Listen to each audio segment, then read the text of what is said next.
Okay, why still holding SNC when there are other better stocks in the market? Well, right now, I don't think that SNC business is that attractive. And the industry it has been entered into is now facing declining growth.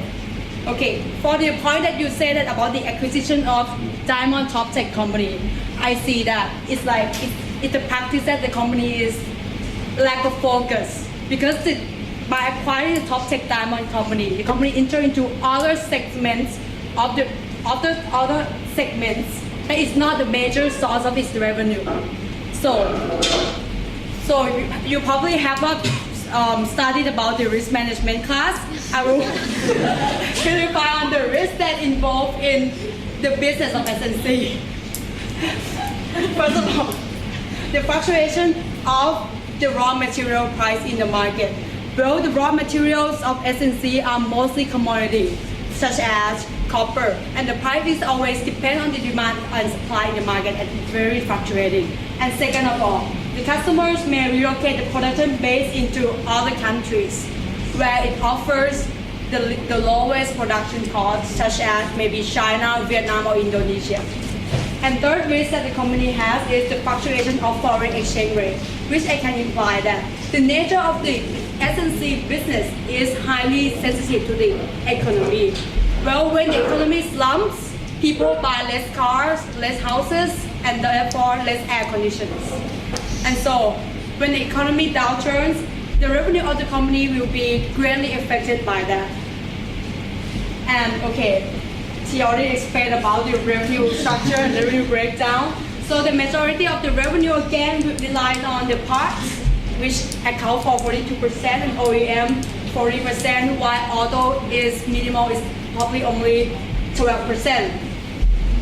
Let's take a look at the margin breakdown.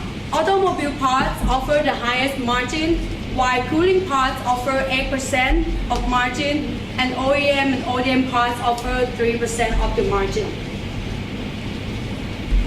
So let's see the revenue trend of the company. Well, with the auto and parts have been facing increasing in revenue, while the OEM parts has been declining in revenue. So we can conclude that SNC shifts away from OEM sector and focuses more on auto and cooling parts, as seen from the revenue.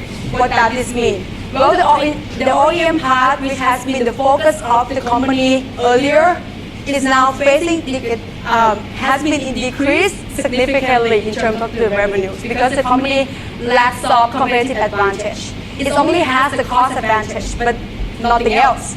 Well, it is also an uncertain source of revenue because the company has no long-term contract with the customers. So it means uncertain. So the company try to focus more on the parts, which seems to be the more promising for them right now, and provide the decent profit margin of 6 to 9%. But I still doubt about this sector of revenue. Even though the company tried to introduce the most recent technologies of aluminum compressor, which there are actually a lot of competitors existing there in the market. And this technology, aluminum compressor, is really costly, and the customers' demands are still in question. And the third sector of revenue is auto. The company has policy to grow in the automobile industry, which offers the highest margin of around 11 and to 15%. However, the automobile industry in Thailand has many negative impacts. Well, the company faces a lot of risks, like here, the sharing of AFT, risk related to flood crisis, impact of economic downturn in Europe, and unclear energy policy. Well, the current situation of the automobile industry is that the government's first car owner policy already ended in the year 2012. The significant increase in revenue of the firm derived from this policy, and it was only temporary. And back to last month, the sale of the cars in July has been the lowest point since the last 15 months. And second, the household debt of the firm is the household debt of the country is extremely high right now. It accounts for 80% of Thailand GDP. What does this mean?